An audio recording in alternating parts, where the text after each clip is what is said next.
किसी ने कहा कि देश का नाम बदलेगा, किसी ने कहा यूनिफॉर्म सिविल कोड होगा, किसी ने कहा चुनाव पहले हो जाएंगे। मूल बात यही है कि चुनाव आने वाले हैं और चुनाव के पहले नैरेटिव जो है उसमें हर राजनीतिक दल या गठबंधन आगे निकलना चाहेगा। अब फिर से देश में बहस शुरू हो गई इसको लेके। विपक्ष जो है पूरी तरह से हमलावर हो गया कि देश का नाम बदला जा रहा है, वो चर्चा वापस आ गई। जबकि वास्तविकता ये है कि इंडिया भारत दोनों ही देश के नाम है। भारत और इंडिया इनमें आपस में एक विरोधाभास है या इस पे कहीं डिबेट है, तो ये डिबेट बहुत पुराना है, ये बहस बहुत पुरानी है। ये उतनी पुरानी है कि जब भारत आजाद हुआ था तब संविधान बनाने वालों ने और संविधान बनाते वक्त ये बहस हुई थी कि देश का नाम क्या होना चाहिए। क्या वाकई आपको भी ये बात लगती है कि अगर ये चुनाव एक साथ होते हैं तो देश का काफी खर्चा बचेगा और छोटे दलों को इतना डरने की आवश्यकता नहीं है?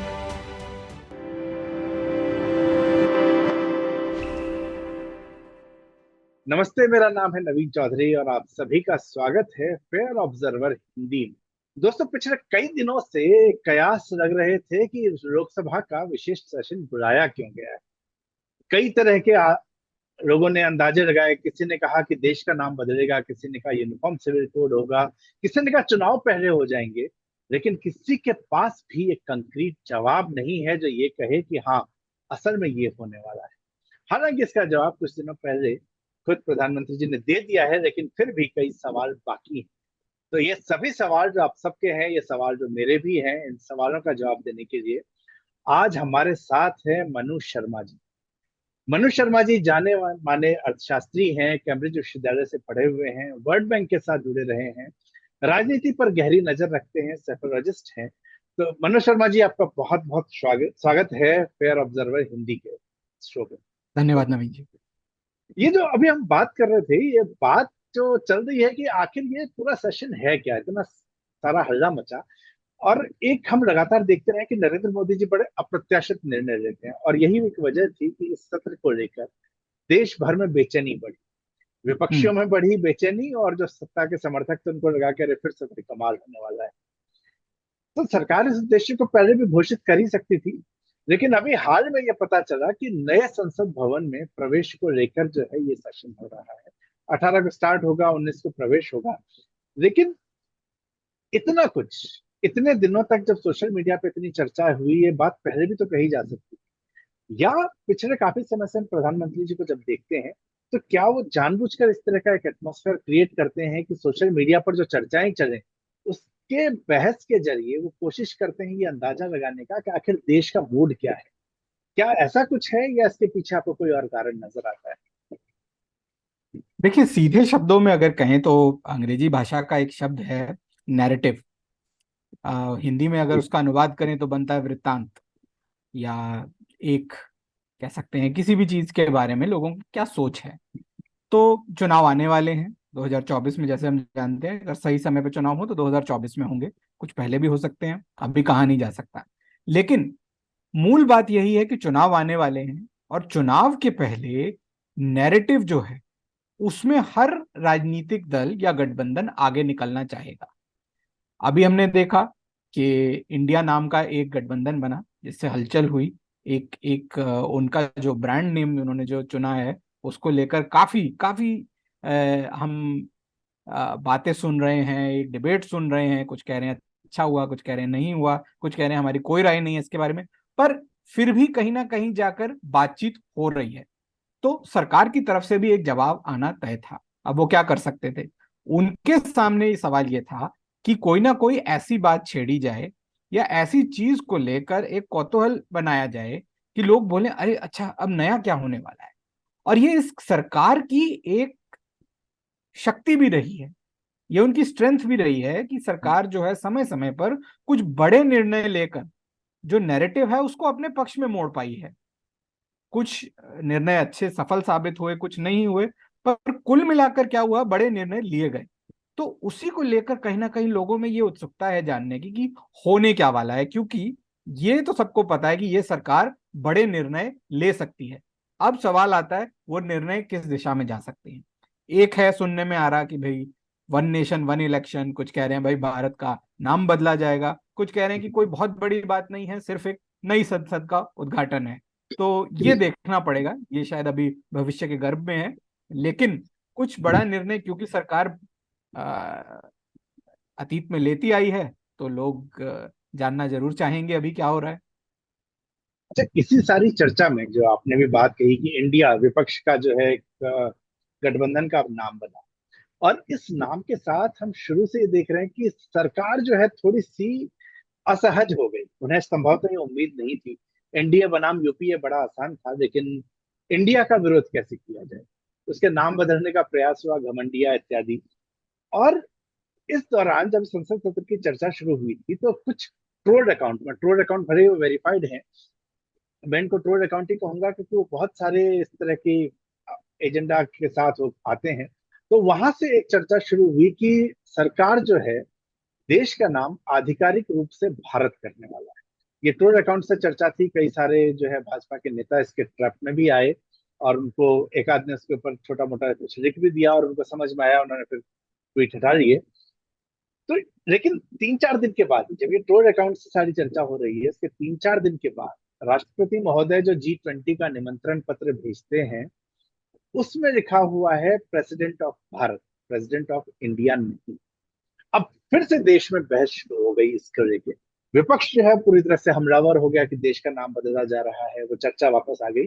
जबकि वास्तविकता यह है कि इंडिया भारत दोनों ही देश के नाम, प्रेसिडेंट ऑफ भारत भी लिखा जा सकता था, लेकिन एक कल्चर जो हमारा है जिस तरह से लिखा जाता है इंग्लिश में, तो वो प्रेसिडेंट ऑफ इंडिया है। अब नोटिफिकेशन कहीं कोई नहीं है कि इन देश का नाम चेंज करने की बात हो रही है, लेकिन क्या फिर से ये करके एक कोशिश की गई कि देश का मूड भापा जाए कि इंडिया या भारत। ये जो स्वदेशी और राष्ट्रवाद की जो भावना थी, क्योंकि पिछले कुछ समय में एक चर्चा ये भी चलने लगी कि कुछ नाराजगी भाजपा समर्थकों में भी मोदी सरकार से होने लगी है। तो क्या मोदी सरकार एक बार फिर से राष्ट्रवाद की उस भावना को जांचना चाहती है इस प्रयास के जरिए, बिना कोई आधिकारिक निर्णय लिए हुए, या फिर ये सिर्फ जो इंडिया गठबंधन है उस विपक्ष पर हमला करने के लिए एक रणनीति के तौर पर आप इसको देखते हैं? देखिए, इसमें एक और मैं शब्दावली का थोड़ा प्रयोग करूंगा अंग्रेजी की। एक एक शब्द है, दो शब्द हैं बल्कि, ट्रायल बैलून जिसे कहते हैं। कि जब कभी भी पुराने जमाने में मौसम वैज्ञानिकों को मौसम का पता करना होता था, तो वो एक गुब्बारा छोड़ते थे, उसमें कुछ इंस्ट्रूमेंट लगे होते थे, उससे पता चलता था कि क्या हो रहा है हमारे मौसम के साथ। अभी क्या है, ये कहना कि भारत और इंडिया इनमें आपस में एक विरोधाभास है या इस पे कहीं डिबेट है, तो ये डिबेट बहुत पुराना है। ये बहस बहुत पुरानी है, ये उतनी पुरानी है कि जब भारत आजाद हुआ था, तब संविधान बनाने वालों ने और संविधान बनाते वक्त ये बहस हुई थी कि देश का नाम क्या होना चाहिए था। तो उस समय में जो संविधान के निर्माता थे, उनको ये लगा कि भारत भी हमारी एक आइडेंटिटी है और इंडिया भी, क्योंकि अब कुछ भी कहें उसमें दोनों ही धाराएं आके मिलती हैं, तो वो दोनों ही अंग हैं देश का। तो उसमें से किसी एक आइडेंटिटी को पीछे रखना या आगे रखना, उसका कोई बहुत ज्यादा, उस पे उन्होंने कहा कि बहस नहीं होनी चाहिए, इनको मिला देना चाहिए आपस में। अब आज वो जो डिबेट है वो शायद इसलिए फिर से एक कहते हैं उसको, एक जीवन दान मिल गया है।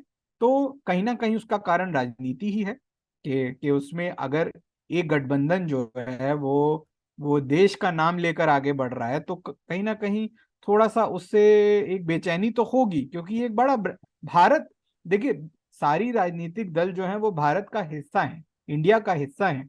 अब उनमें से कोई एक ये जी। बोले कि भाई हम ही इंडिया हैं, तो फिर आपके जो विरोधी हैं वो ये कहेंगे कि भाई फिर भारत बना इंडिया हो जाता है, कि फिर अगर आप इंडिया का झंडा लेते हैं हम भारत बन जाते हैं।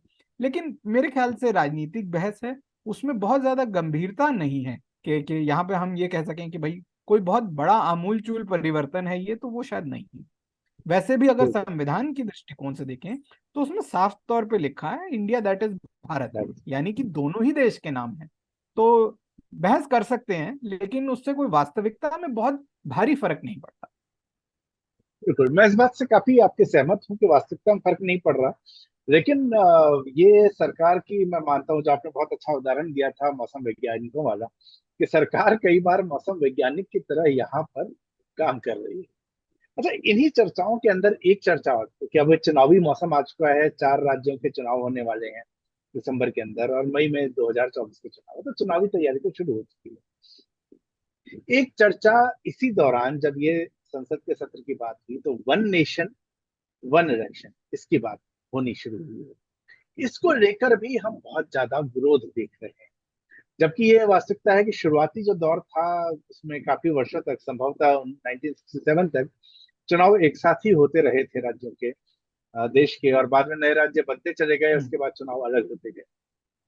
अगर हम एक तरफ देखें तो काफी हद तक ये सुनने में अच्छा लगता है, वन नेशन वन इलेक्शन, क्योंकि चुनावी खर्चे जो हैं वो बचते हैं। अदरवाइज हम देखते हैं कि हमारे नेता जो हैं वो पूरे देश में चुनाव प्रचार करते हुए ही अलग अलग जगह पर घूम रहे हैं। तो नेताओं को भी अपना काम करने का समय मिले, चुनाव प्रचार का एक समय सीमा उनकी तय हो जाती है। तो प्राथमिक दृष्टि से ये बहुत अच्छा निर्णय लगता है। लेकिन जब इसकी व्यवहारिकता की हम बात करें, व्यावहारिकता में एक संकट मुझे नजर आता है कि छोटे दल हैं, क्षेत्रीय दल हैं, कुछ है जो एक ही राज्य में सिमटे पड़े हुए हैं। वो विधानसभा चुनाव, लोकसभा चुनाव दोनों वहां से लड़ते हैं। कुछ दल ऐसे हैं जो कि अपने राज्य से बाहर निकलने की कोशिश कर रहे हैं, राष्ट्रीय दल बनने के प्रयास। बसपा की हम बात कर सकते हैं, आम आदमी पार्टी इस समय एक बड़ा नाम उसके अंदर है। दक्षिण से एआईएमआईएम है, जो कि अलग अलग राज्यों में जाकर चुनाव लड़ रही है। इन सभी दलों को ये लगता है कि ये जो प्रयास हो रहे हैं, ये असल में क्षेत्रीय दलों को, छोटे दलों को समाप्त करने का प्रयास है। क्योंकि अगर इस तरह से चुनाव एक साथ होते हैं तो न ये लोग फंड इकट्ठे उतने कर पाएंगे, न इनके पास इतनी ज्यादा बैंडविड्थ है कि उस बैंडविड्थ को लेते हुए ये दोनों चुनावों को एक साथ मैनेज करें। और जब हम नरेंद्र मोदी सरकार की जो पिछले 10 साल की पॉलिसी देखें, तो नरेंद्र मोदी सरकार वाजपेयी जी की सरकार से अलग है। ये बहुत ब्रूटल है अपने विरोधियों को लेके, और ये पूरा उस कोशिश में है कि जो देश की राजनीति हो बाइपोलर हो जाए, कांग्रेस बीजेपी के बीच की फाइट रहे, बाकी सबकी जगह खत्म होती जाए। इस चीज को काफी हद तक मैं महसूस करता हूँ। आप इससे सहमत हो तो वो भी बताएं। लेकिन इस वन नेशन वन इलेक्शन का असल उद्देश्य क्या है, और क्या वाकई आपको भी ये बात लगती है कि अगर ये चुनाव एक साथ होते हैं तो देश का काफी खर्चा बचेगा, और छोटे दलों को इतना डरने की आवश्यकता नहीं? देखिए इसमें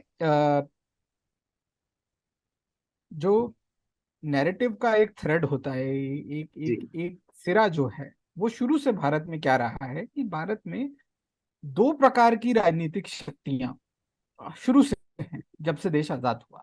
एक है जो सेंट्रलाइजेशन के पक्षधर थे, एक थे जी। डिसेंट्रलाइजेशन के। कि भाई एक में जो था वो कहते थे कि नहीं, पूरे देश का एकीकरण हो, सब कुछ एक चीज हो जाए, एक इलेक्शन हो, एक नेता हो, एक पार्टी हो। दूसरी तरफ क्या था, वो बोलते थे कि नहीं, भारत में बहुत सारे विभिन्न प्रकार के लोग रहते हैं, अलग तरीके की भाषाएं हैं, सब कुछ अलग अलग है। तो ऐसे करते हैं कि भाई हम इसको एक महाद्वीप की तरह सोचते हैं इस देश को, और उसमें जगह जगह इलेक्शंस होते रहेंगे, और हर एक को जो है अपना अपना पक्ष रखने का एक मौका मिलता रहेगा अपने प्रकार से अपने समय पे। तो उसमें जो छोटी सी एक बात कर सकते हैं कि जब शुरू में भी इलेक्शंस अनाउंस हुए थे तो क्या हुआ था कि जो पहाड़ी राज्य थे, जहां पे बर्फबारी बहुत होती थी, हिमपात बहुत होता था, तो वो उनका चुनाव जो था उसको मौसम के अनुसार प्लान करना पड़ता था। और उसी प्रकार से भारत के कुछ दक्षिणी राज्य हैं, या कुछ कह सकते हैं आप ईस्टर्न राज्य हैं, जहाँ पे मॉनसून या अलग अलग तरीके के मौसमी आपको कुछ ना कुछ देखने को मिल सकता है। तो इस लिहाज से क्योंकि देश में अलग अलग समय पे अलग अलग परिस्थितियां बनती रहती हैं, तो वन नेशन वन इलेक्शन अपने आप में अगर बाकी सब समान हो तो बहुत अच्छी पॉलिसी है। लेकिन शायद व्यवहारिक रूप में इसको लाने के लिए कुछ चीजों को आपस में हमें अभी, जिसे कहते हैं कि एक एक व्यवहारिकता का धरातल होता है और एक नीति का होता है, और दोनों को मिलाने की जरूरत है। वो शायद मुझे लगता है कि अभी नहीं है, और अगर कर लिया गया है तो बहुत ही अच्छी बात है, देश को जल्दी पता चल जाएगा। अगर मैं ये मौसम वाला जो आपने बात कही, ये एक बड़ा व्यवहारिक पक्ष है। लेकिन उस हिसाब से फिर देखा जाए तो चुनाव अभी होने चाहिए थे। सितंबर अक्टूबर नवंबर से बेहतरीन मौसम पूरे देश में कहीं नहीं हो सकता, जहां पहाड़ों पे भी बर्फबारी ना हो। तो ये संभावना क्या होती है, हमें इंतजार ही करना पड़ेगा, और इसके लिए फिर ऑब्जर्वर के साथ आप दर्शकों को जुड़े रहना पड़ेगा, क्योंकि बात जब ये इस पे फैसला होगा तो बात तो हम उस पर भी करेंगे। लेकिन एक बिल्कुल। और मनोज जी बहुत विवादास्पद विषय है, और हम्म। यह है यूनिफॉर्म सिविल कोड। हम्म। एक बड़ी चर्चा इसको लेके, क्योंकि अमित शाह पहले भी इसके बारे में बयान दे चुके हैं। हालांकि उनका कहना यह था कि 2024 में इसको करेंगे, और मैं श्योर नहीं हूँ 2024 से उनका तात्पर्य साल की शुरुआत चुनाव से ठीक पहले था, या उनका तात्पर्य नई सरकार आने पर था। हम्म। लेकिन सीए एनआरसी को लेकर जब सरकार आई तो एक बहुत जबरदस्त विरोध देखना पड़ा देश में। दिल्ली में तो जो है एक पूरा इलाका जो है सिर्फ उसके विरोध के की वजह से देश भर में फेमस हो गया। फैज अहमद फैज का जो उनका गीत था, उनकी कविता थी, हम देखेंगे, वो नारा बन गया, हम्म। वो दोबारा जो है पॉपुलर हो गया। तो जब देश में एक पूरा इतना बड़ा विरोध हुआ था, तो क्या यूनिफॉर्म सिविल कोड आसानी से देंगे? और इसलिए भी क्योंकि यूनिफॉर्म सिविल कोड का जो समर्थन करने वाले जो कट्टर हिंदू वर्ग है, जो एंटी मुस्लिम है, उनको लगता है कि इसका प्रभाव सिर्फ मुसलमानों पर पड़ेगा, और मुसलमानों को भी ये लगता है कि बीजेपी जो है ये हमारे ऊपर हमला करने के लिए यूनिफॉर्म सिविल कोड को या सी एनआरसी को लाना चाहती है। लेकिन जब बात यूनिफॉर्म सिविल कोड की हो रही है तो इस देश में रहने वाले हर नागरिक के लिए समान कोड होगा, और ये फर्क सिर्फ हिंदू मुसलमान के बीच में नहीं। हिंदुओं सिखों के भी अपने उनके फॉर्मेट्स हैं, अपने तरीके से वो कई चीजें करते हैं। हिंदू आदिवासियों के जो रीति रिवाज हैं, उसमें बहुत फर्क है। मुझे यहाँ पर राजस्थान में एक कम्युनिटी का ध्यान है, और संभवतः बाकी जगह भी होगा, कि बहु विवाह का प्रचलन है उनके, और वहां पर हिंदू मैरिज एक्ट उनके ऊपर लागू नहीं होता, ऐसा मुझे उन्होंने बताया। तो आदिवासी समुदाय भी तो इसका विरोध करेगा, तो हिंदू जो है उनके अंदर भी इसको लेके एक विरोध होने की पूरी संभावना है। और अब ऐसे समय में जब आरक्षण है, आदिवासी समुदाय आर्थिक और राजनीतिक रूप से उनमें सारे तो नहीं, लेकिन एक बहुत बड़ा तबका जो है वो राजनीतिक रूप से सक्षम हो चुका है, ब्यूरोक्रेसी के अंदर आ चुका है। तो सरकार क्या सिर्फ इसको, इस सिविल कोड को इतनी आसानी से ला पाएगी? क्या इसका विरोध सीए एनआरसी के मुकाबले और बहुत व्यापक होने की संभावना आपको नहीं लगती है? देखिए, इसमें अगर हम नीतिगत लिहाज से बात करें कि क्या ऐसा हो सकता है, तो देश में गोवा एक ऐसा राज्य है जहां वैसे ही सिविल कोड है। और वो क्यों है? क्योंकि वहां पे ब्रितानवी रूल की जगह पुर्तगाली राज्य था, और पुर्तगालियों ने शुरू से ही वहां पे एक यूनिफॉर्म सिविल कोड लगा दिया था जिसमें कि सारे धर्मों को बराबर का दर्जा था। और शायद वहां पे एक, जिसे कहते हैं कि वो एक मॉडल स्टेट बना हुआ है जिसमें कि सब कुछ ठीक ठाक चल रहा है, किसी कम्युनिटी को ये नहीं लगता कि भाई हमारे साथ अन्याय हो रहा है। लेकिन वहीं पे दूसरी बात यह है कि क्या राष्ट्रव्यापी तौर पे गोवा के बाहर अगर हम देखें, जहां अलग अलग प्रदेश हैं, अलग अलग लोग हैं, अलग अलग भाषाएं हैं, अलग अलग मान्यताएं भी हैं, और ये मेरे ख्याल से एक बहुत ही विचंबित करने वाला एक एक एक ऐसा तथ्य है कि धर्मों के अंदर भी अलग अलग मान्यताएं हैं। ऐसा नहीं है कि एक धर्म है तो उसमें भी सभी के सभी एक ही बात मानते हैं, उसमें भी काफी काफी अलग अलग मत होते हैं। तो सबका अपना अपना एक एक नजरिया है, एक दृष्टिकोण है जीवन के प्रति। तो उसको कैसे एक धरातल पे लाना, एक पटल पे लाना, ये बहुत बड़ा चैलेंज है, और किसी भी सरकार के लिए है। पर अब सवाल यह है कि फिर भारतीय जनता पार्टी क्यों करना चाहेगी उसे, या उसको बीजेपी उसको करना भी क्यों चाहती है? चाहेगी तो अलग बात है, चाहती ही क्यों है? तो उसके लिए थोड़ा सा हमें इतिहास में जाना होगा कि भारतीय जनता पार्टी जब बनी थी तो उसके चार मुख्य स्तंभ थे, या कह सकते हैं चार मुख्य स्तंभ बनते गए जब तक 90 का दशक आया। तो एक था राष्ट्रीय सुरक्षा, जिसपे उन्होंने अपने मैनिफेस्टो में बहुत साफ साफ बोला था कि हम भारत को एक न्यूक्लियर परमाणु ताकत बनाएंगे। तो जब भारत ने पोखरण में दूसरे टेस्ट किए, तो उस समय विभिन्न देशों के राजदूत कह रहे थे ये कैसे हो सकता है? तो बीजेपी वाले बोलते कि भाई देखिए, हम तो साहब मैनिफेस्टो में लिख के लाए थे, आपने हमारा मैनिफेस्टो ही नहीं पढ़ा इसका मतलब। तो इसमें अचंभे की क्या बात है, हमने तो कहा था और हमने कर दिया। तो एक उनका ये था। फिर आ, उसके बाद से भारतीय जनता पार्टी ने कोई बहुत बड़ा निर्णय नहीं लिया। 2004 में वो सत्ता से भी बाहर हो गए। लेकिन फिर जब सत्ता में आए तो उनके जो बाकी के स्तंभ थे उस पर काम करना शुरू किया, 370 पे किया। फिर कोर्ट ने जब एक जजमेंट में राम जन्मभूमि केस को डिसाइड किया, तो उसके बाद मंदिर निर्माण जो उनका एक और स्तंभ था। अब उसके बाद बचता है सामान्य आचार संहिता, कॉमन सिविल कोड। माफ कीजिएगा, सामान्य आचार संहिता तो मेरे ख्याल से मॉडल कोड ऑफ कंडक्ट हुआ हिंदी में, लेकिन जो एक सभी नागरिकों के लिए आचार संहिता है, उसको लाना ये उनकी राजनीति का एक स्तंभ रहा है, उन्होंने शुरू से बात की है। अब सवाल ये है कि वो करेंगे कैसे। 370 के बारे में भी यही सोचा जाता था कि भाई कैसे कर पाएंगे, ये कैसे हो सकता है, क्या ये हो भी सकता है। खैर किया। अब उसके बारे में ये कहना अ, कैसा रहा, उससे क्या मैं इसमें फायदा है। एक एक सवाल आपकी इस बात में, ताकि मैं भूल न जाऊं, बीच में साथ में जोड़ना चाहता हूँ कि हम्म इनके स्तंभ में तो था, लेकिन बीजेपी हम्म की जो पूरी स्ट्रेटेजी, जो पूरी रणनीति, जो पूरा कम्युनिकेशन है, वो कम्युनिकेशन राष्ट्रवाद और हिंदू राष्ट्र का रहा है। और हिंदू धर्म, जो बीजेपी खुल के संभवतः नहीं कहती है हिंदू राष्ट्र की बात, लेकिन वो हिंदुत्व की तरफ जाती है। और हिंदू हम्म धर्म जो है अपने आप में इतना ओपन है कि यहाँ पर सारी चीजों की, मैं अब मुस्लिम क्रिश्चियन और इन सब की बात पूरी तरह से छोड़ देता हूँ, ये धर्म अपने आप में बहुत ज्यादा ही एक्सेप्ट करता है चीजों को। हमारे यहाँ खुलापन है, आप किसी और तरीके से प्रार्थना करना चाहते हैं, प्रार्थना करें, रीति रिवाज का।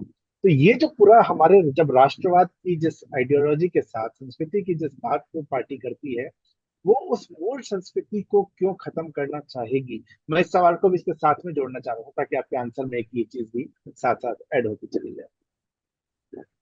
देखिए, अगर आप भारतीय जनता पार्टी के नेताओं से बात करें तो उनके हिसाब से जो कॉमन सिविल कोड है वो दरअसल एक समान संहिता को थोपना नहीं है। वो कहते हैं कि भाई ये तो भारतीय संस्कृति का एक निचोड़ होगा, जब हम इसे लागू करेंगे तो हम सबकी सलाह लेंगे। ये उनका मत है, ये उनका कहना है। तो और उनका ये भी कहना है कि भाई जो कॉन्स्टिट्यूशन के डायरेक्टिव प्रिंसिपल्स हैं उसमें कहा गया था कि भाई दिशा निर्देश के अनुसार कि सरकार को जल्द से जल्द जो है एक कॉमन सिविल कोड बनाना होगा। ये अलग बात है कि उसको लेके बहुत बड़ी बहस छिड़ी और अभी तक देश में शायद एक समान राय नहीं है इस वक्त। लेकिन उनका ये कहना है कि इस नीति से देश आगे बढ़ेगा, समाज भी आगे बढ़ेगा, और वो इस तरीके से इसको लाएंगे कि शायद सबको ये पसंद आए। अब ये उनकी राय है, अब ये कैसे लाएंगे, क्या होगा, ये देखना पड़ेगा। पर इससे इनकार नहीं किया जा सकता कि उनकी राजनीति की एक धुरी कॉमन सिविल कोड शुरू से रही। तो इसको हम समराइज करें, जो प्रमुख जो मुद्दे थे जिनके ऊपर स्पेकुलेशन थे, हमने इसके ऊपर बात की, लेकिन ये सारी स्पेकुलेशन जो है वो इसलिए है क्योंकि बीजेपी को अंततः 2024 के चुनाव में उतरना है। 23 के चुनाव के लिए संभवतः तैयारी थी, लेकिन अब पिछले 5 साल की हम बात करें, कोरोना आया, एक पक्ष का कहना है कि देश उससे सही तरीके से निपट नहीं पाया। सरकार का मानना है, सरकार समर्थकों का मानना है कि उन्होंने उसको बहुत अच्छे से निपटा। तो दोनों तरह के विचार कई सारे इंडस्ट्रीज एक्चुअल में नुकसान हुआ है, कई सारे बिजनेसेस बंद हुए कोरोना की वजह से, बहुत से लोगों की नौकरियां चली गई, तो एक तरफ बेरोजगारी है, लेकिन वहीं दूसरी तरफ दोबारा से इकोनॉमी रिवाइव होती दिखती है। पर वो इकोनॉमिक रिवीजन जो हो रहा है वो दूसरे बढ़ती दिख रही है, पर रोजगार अभी तक नहीं बढ़े हैं। इन सब सिचुएशंस के बीच में, और कहीं ना कहीं ये सब भी भाजपा समर्थकों को भी, जो लिबरल हैं, थोड़े से कट्टर नहीं है, उनको ये लगने लगा है कि देखिए देश में जो है ना, थोड़ा सा तो अभी वो होने लगा है कि भाषा की मर्यादा की राजनीति कम हो गई है, बहुत ज्यादा जो है एग्रेसिव राजनीति हो गई है, ऐसी राजनीति नहीं थी पहले। इन सब सिचुएशंस को देखते हुए क्या 2024 और इंडिया गठबंधन भी अब है, जिनके पास की अच्छी खासी सीटें अगर उनको हम साथ साथ जोड़ें तो एक अच्छे खासा वो परसेंटेज इनके साथ आता है। तो इन स्थितियों को देखते हुए क्या बीजेपी के लिए 2024 इतना ही आसान होगा जितना 2019 था, या इस बार उनको असल में एक बहुत बड़ा चैलेंज फेस करना पड़ेगा? देखिए, आसान होगा कि मुश्किल होगा, लोग अक्सर इसका आंकलन लगाते हैं कि अंत में सीटें कितनी आई। लेकिन मेरा ये मानना है कि सीटों से आप इलेक्शन का आकलन नहीं लगा सकते, क्योंकि कई बार क्या होता है, सीटें तो बहुत अच्छी आती हैं लेकिन शायद मामला बहुत टक्कर का होता है। और कई बार होता है कि सीटों के तरीके से अगर देखा जाए तो इलेक्शन बहुत पास का लगता है, लेकिन वोट शेयर के हिसाब से वो आसपास का नहीं होता। तो ये दोनों ही एक तरीके की परिस्थितियां देखी गई हैं। अब यहाँ पर क्या होने वाला है, तो दो तरीके के कयास चल रहे हैं। एक है जो कहता है कि ये 1971 के इलेक्शन जैसा होगा, जिसमें कि इंदिरा गांधी जो थी वो एक सशक्त नेत्री के रूप में उभरी, और कांग्रेस के बाकी ऑपोजिशन के जितने नेता थे उन्होंने बड़ी कोशिश करी, उनको हराने की, सब इकट्ठे हुए लेकिन नहीं कर पाए। वहीं दूसरे लोगों का मानना है कि ये शायद 1977 जैसा है, कि जब जनता पार्टी एक्सपेरिमेंट हुआ और जिसमें सारा विपक्ष एक साथ आ गया और सब आ गए और फिर उन्होंने मिलकर उनको अपदस्थ कर दिया। अब दोनों ही अगर हम सालों को देखें, दोनों ही साल में क्या हुआ कि ऑपोजिशन इकट्ठा हुआ, कांग्रेस के अंदर के भी नेता कुछ टूट के उनके साथ गए, लेकिन एक बार वो चल गए, एक बार नहीं चल पाए। तो फर्क कहाँ था? फर्क यहाँ पर था कि जो जनता का एक मूड था, उसका फर्क था कि जनता कहाँ खड़ी थी। तो अभी तक जो है सब तरफ से लोग जो कयास लगा रहे हैं वो राजनीतिक लगा रहे हैं। जनता जो है अभी तक वो कुछ बोल नहीं रही है, जनता अभी शांत है। तो उस लिहाज से अभी भी ये कहना कि भारतीय जनता पार्टी कोई बहुत बड़े अभी नुकसान में चल रही है और ऑपोजिशन जो है वो लगभग चुनाव जीतने वाला है, ऐसा नहीं कह सकते। अभी कयास है। पहले जनता का एक मूड निकलना होगा, जनता जनता की बोली जो है वो सड़कों पे जब सुनाई देगी तब हमें पता चलेगा ये कहाँ जा रहा है। और 2019 में देखिए, मैंने तब काफी लोगों से मिला था और देश में घूमा था, तो एक बात बहुत साफ थी कि उस समय पे जो केंद्र की लाभकारी योजनाएं थी महिलाओं के प्रति, और कुछ एक डायरेक्ट बेनिफिट जो ट्रांसफर स्कीम्स थी, जिसमें करप्शन वाकई हम्म, काफी कम कर दी गई थी, जी। क्योंकि आधार लागू हो गया था, और तो उसका फर्क एक दिखता था और लोग तब बोलना शुरू हो गए थे। पर वो बोलना शुरू हुए थे 2-3 महीने पहले चुनाव के। जी, तो अभी भी एक बार चुनाव आएंगे, लोग बोलना शुरू करेंगे, तब हम कुछ कह पाएंगे। क्योंकि इस वक्त जो है लोग शांत हैं। 71 में बांग्लादेश का माहौल था, 77 के समय में इमरजेंसी के बाद का माहौल था।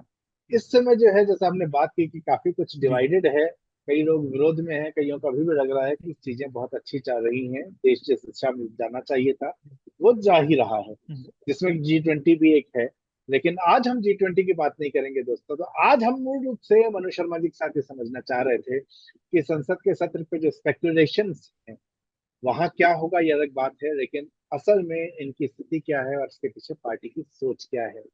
तो आप सबसे निवेदन है कि अगर ये वीडियो आपको पसंद आ रहा है तो आप इसको शेयर करना है, सब्सक्राइब का बटन जरूर दबाना है, क्योंकि आगे हम लोग कुछ और विषयों पे, देश के, विदेश के और समाज के मुद्दों को लेकर लगातार फेयर ऑब्जर्वर पर आपके साथ आते रहेंगे। धन्यवाद मनोज जी आपका जुड़ने के लिए, और सभी दर्शकों का भी धन्यवाद जो इस वीडियो को भी देख रहे हैं।